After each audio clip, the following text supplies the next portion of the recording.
Hello everyone, and welcome back to the channel. Welcome to this next video that I'm doing. So as you can see, we're building a PC.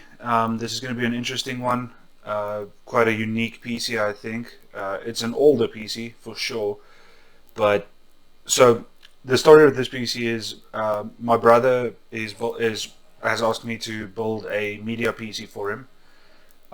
So this PC isn't really going to be used for gaming. It might be used to game some, like, a little bit of Counter-Strike Go, mostly MOBAs, and maybe a little bit of racing sims at lower graphics.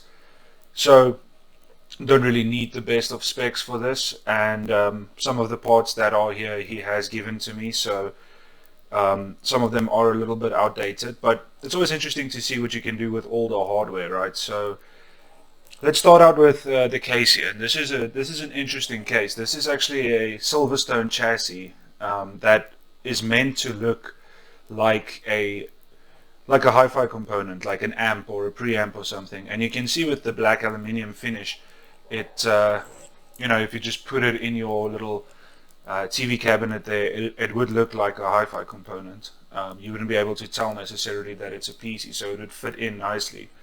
Back in the day, these kind of chassis, about 10 years ago, these were like really expensive for one, but it's a unique thing, and they were kind of in style then because people, Blu-ray was a big thing, and people were getting into 3D hi-fis and stuff like that. So an interesting chassis. I had this, and he really liked it, so we decided to build something for him with it. So it has these. I don't know if you can see it well, but it has these little two fans at the back because it's obviously a weird form factor.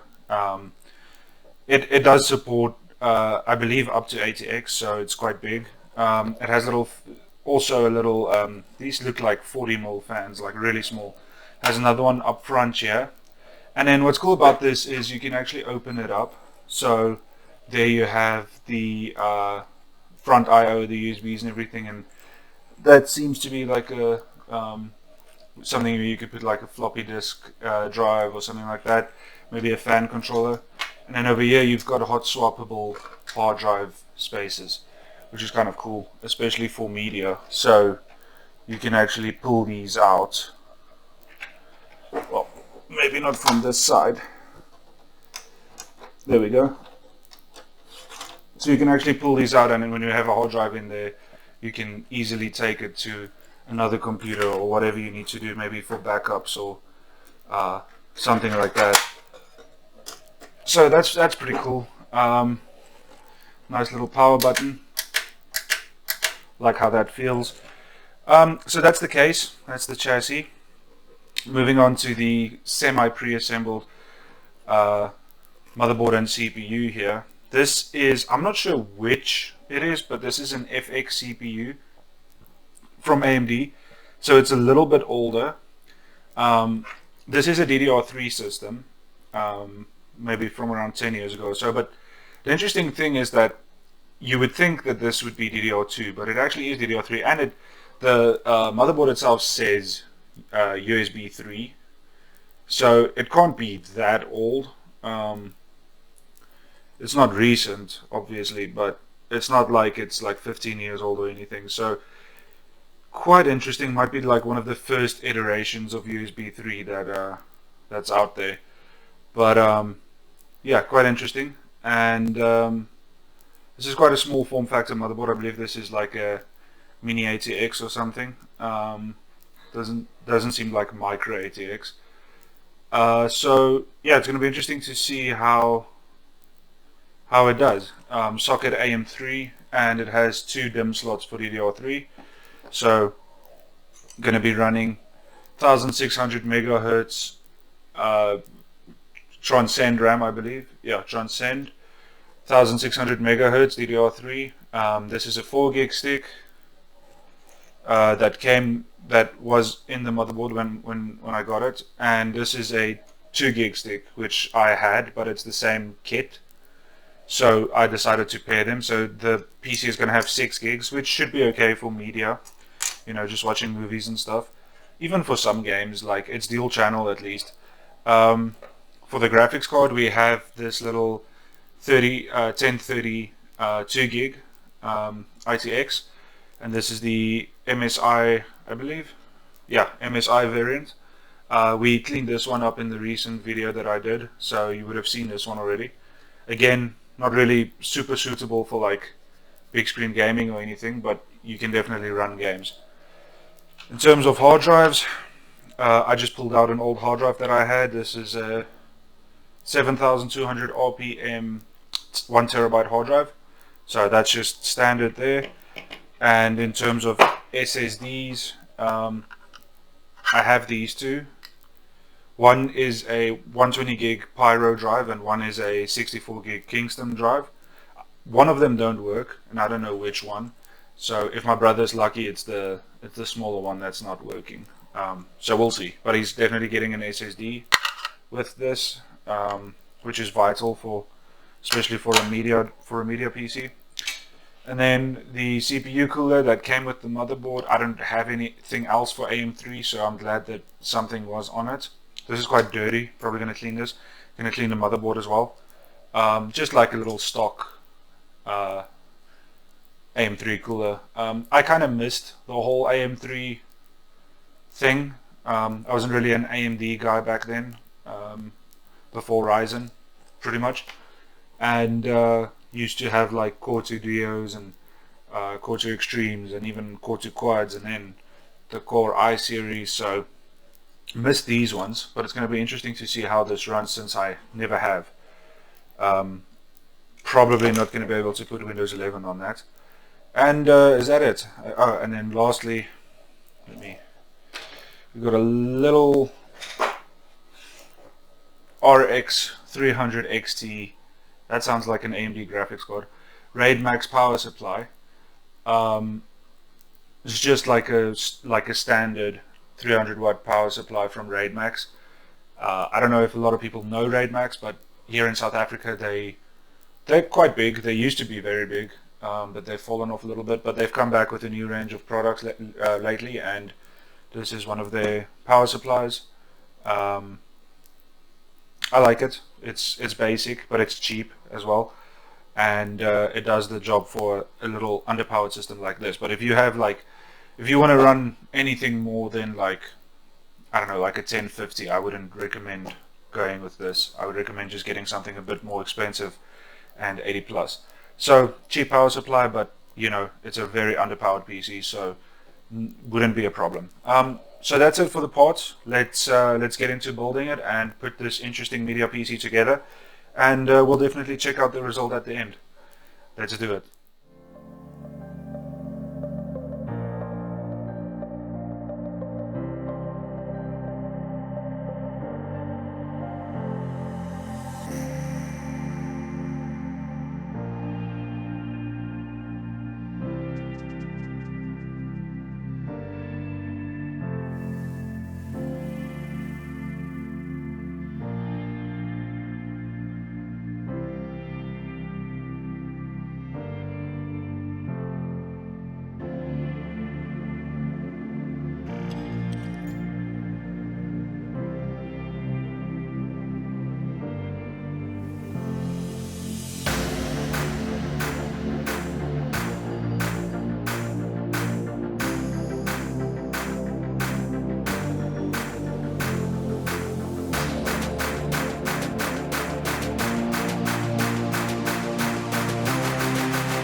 Alright, so here we have the PC all built.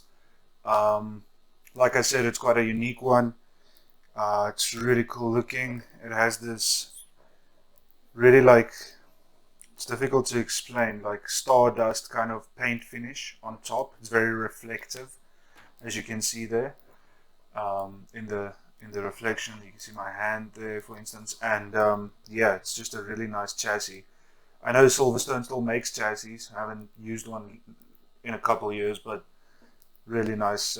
This is a really good chassis. It just feels solid and well constructed, and you could see inside when I was building.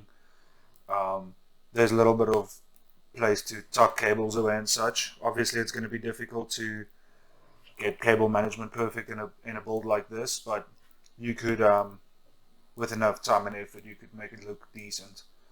So yeah, that's the build. I'm gonna hook it up to a screen and the mouse and keyboard now, and um, yeah, we'll see how it does. We'll play a few games. This isn't meant to be a gaming system, but we'll play a few games and see how it goes. See if it can handle some light gaming. And yeah, uh, stick with me to see that. If you're interested in building something like this yourself, you saw me do it just now. It's quite simple. You just have to find a chassis like this. Back in the day, these were expensive. I don't know what they go for now, but yeah, it's not a difficult build to do. So you could definitely do it if you want to. Alright, let's get into some benchmarks, and yeah, let's do it. Stay with me.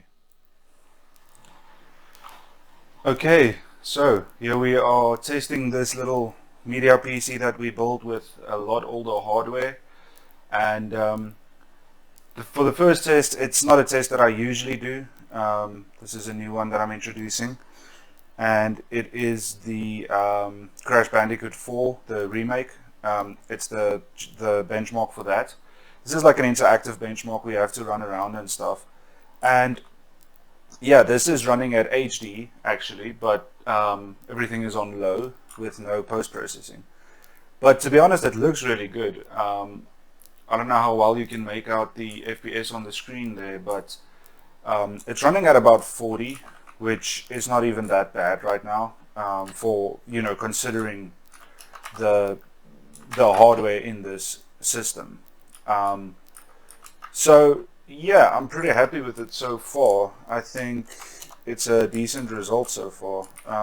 And the thing is, when you want to play games on a much older system like this, and it is a media PC styled system like this one. I mean, if you look at the chassis over here, it looks like a hi-fi component, and for that reason, usually it's not really used for gaming too much. But when you do want to play games on a system like this, imagine this on like a big TV or something, and you can run it at HD and still get respectable frames, right around 40 for the most part, in a game like this, a game that is considered to be a console game. I think that's kind of a for what you're gonna pay for this PC. That's a really good compromise, because this is really running quite well so far.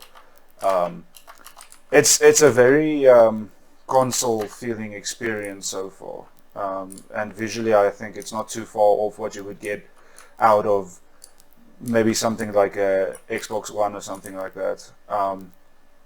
There seems to be like volumetric lighting and everything in this, so it looks really nice. I'm quite happy with it. I think it's a really good result, and it's never dropping below 30, so definitely a very playable result. I think the thing that is holding us back the most here is definitely the RAM, because this only has 4 gigs of DDR3 RAM, so it's slow and it's not enough.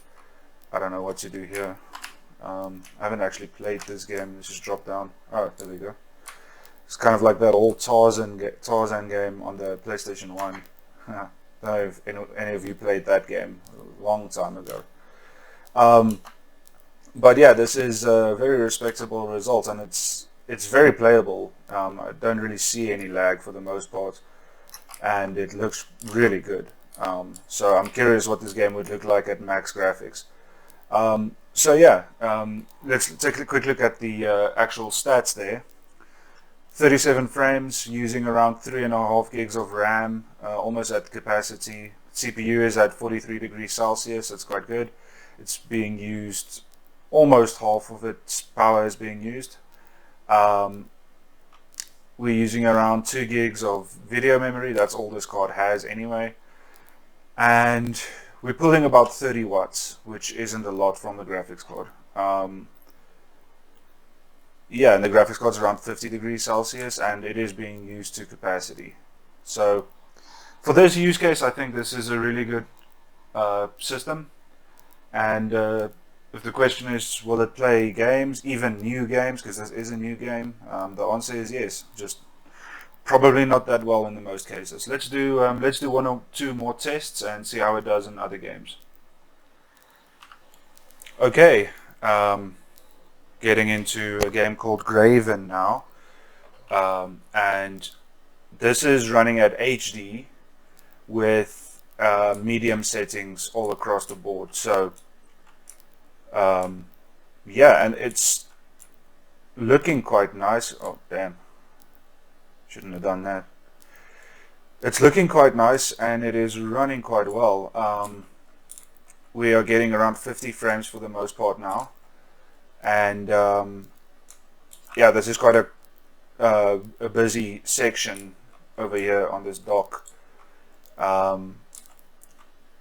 Okay, and yeah, because of that, I think this is a good test to do, and it seems to be running quite well. So it's getting around, it just keeps getting around like 50, which I think is quite a good result. And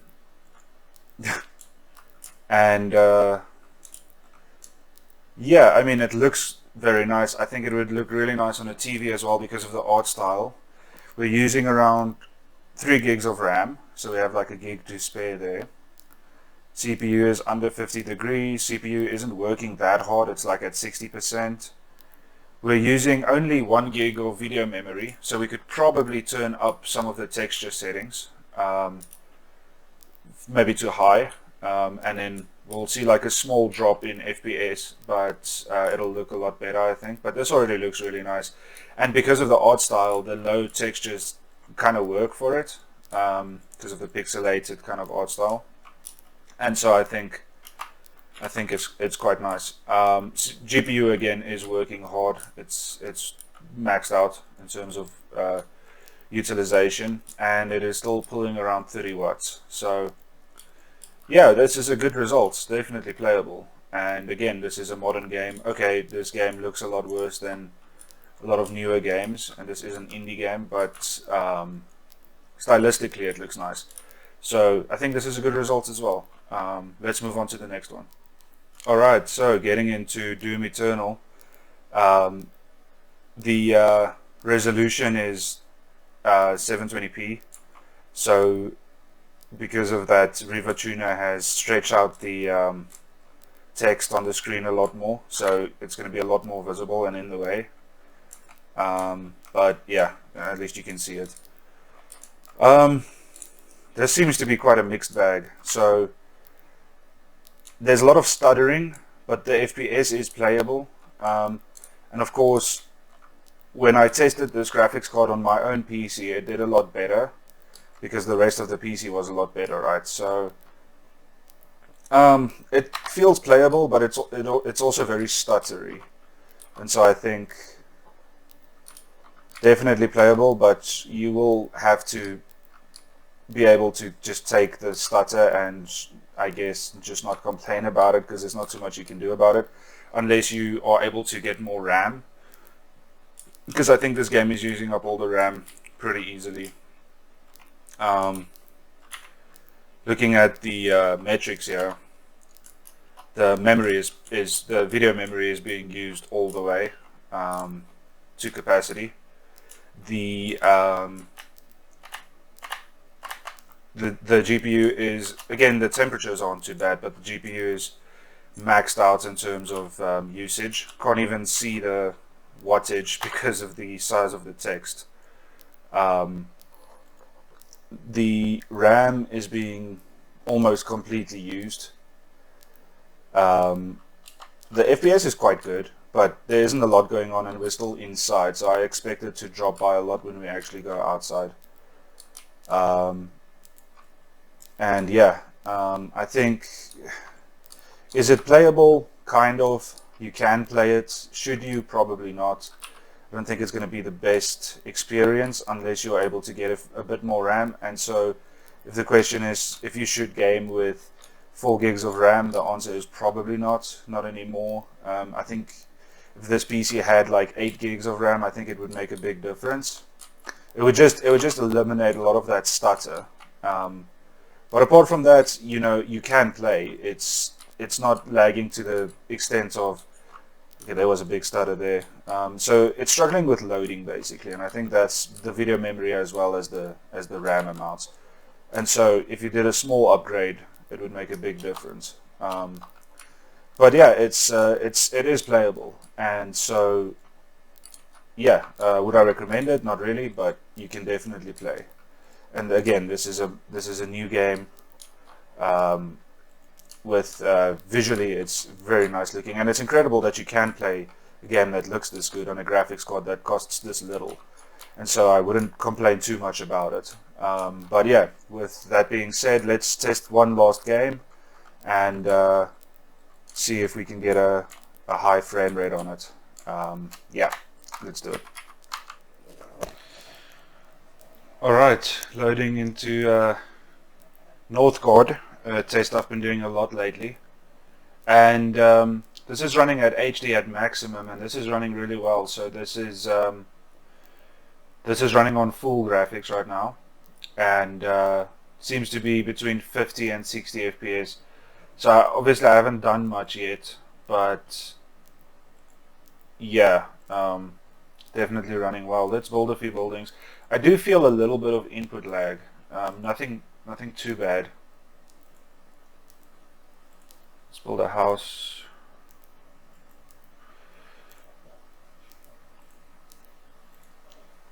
And yeah, this is running well. So it's taking about 2 gigs of RAM.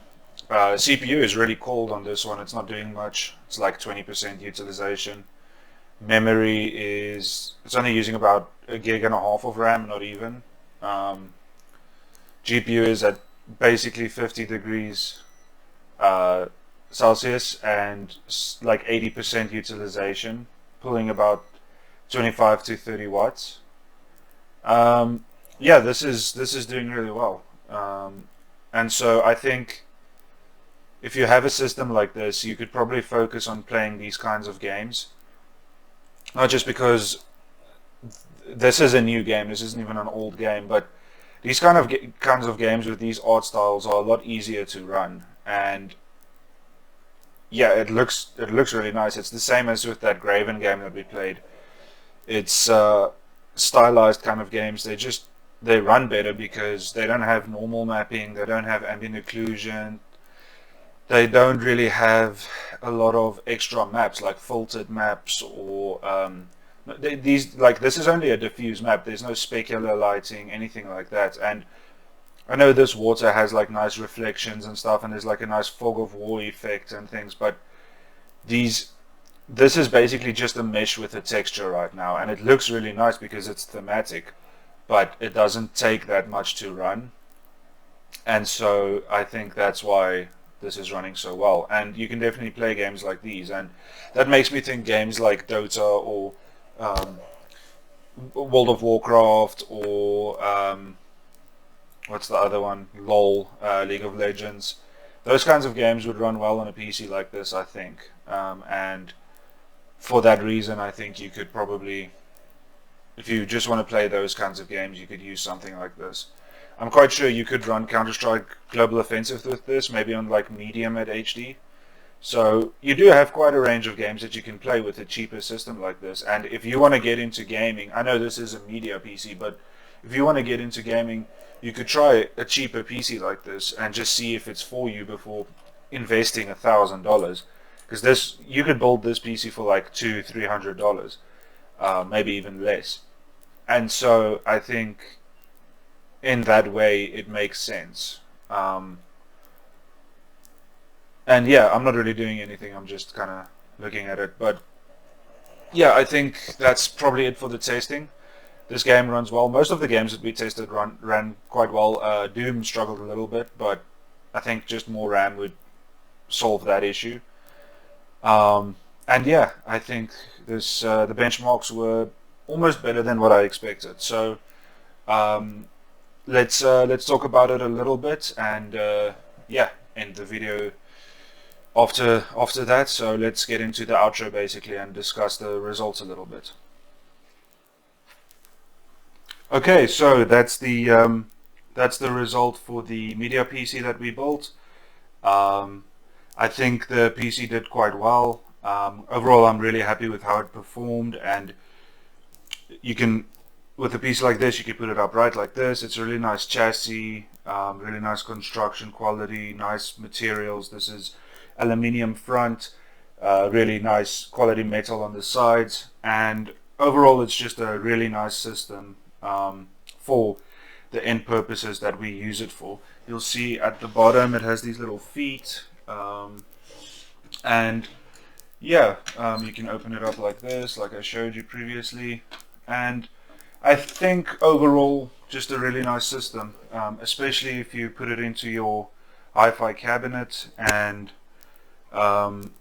yeah, for those kinds of reasons I think it's a good system to use for something that you could get maybe like kind of like a console experience out of it, but also computer and media computer. And this is really cheap to build as well. Like you could build something like this for under $300, probably around $200 if you really searched for it.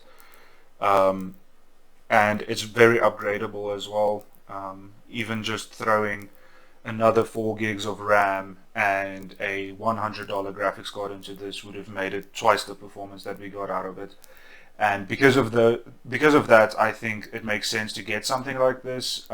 Maybe not above like a PlayStation 5 or anything, but if you have like $200 to $300 and you want to get a second-hand Xbox One, or you want to get an old PC that's maybe instead of like AM3, you could go for AM4, maybe get like an entry-level Ryzen instead, but you know, for a little bit better performance, and at least 8 gigs of RAM, and like a 1060 at least, maybe a 1050 Ti. Like for the, you know, if you manage to get that and like a 4 gig card, then it would be under like $300, and it would be, I would say, better performant than an Xbox One. And I think for those reasons, you know, you could lay back on the couch, grab a wireless keyboard and mouse, grab a wireless controller, and it's the same experience.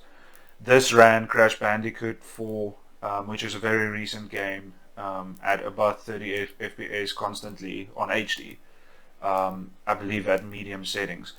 And so if you want to play those kinds of games and strategy games and low quality first person games like Graven or Counter-Strike Go, you could get a lot of use out of something like this. And I think for those reasons it makes sense to do this if your budget is extremely limited, or if, like my brother, you just need a media PC that will go right into your hi-fi cabinet and will just look like another component, like a hi-fi component. Yeah, so I think it's going to work well for him. I hope he enjoys it, and yeah, that's pretty much it for the video. Let me not ramble on too much. Thank you for watching. If you enjoy the content, if you like what I'm doing, please leave a like, subscribe, engage with me, send me a message, leave a comment. I'd love to see what you guys think, and if you have any ideas for the channel, please let me know. And yeah, just engage with me. Let me know if you enjoy the content, basically. So thanks for watching. I hope to see you again in the next one. And yeah, thanks for watching. Cheers.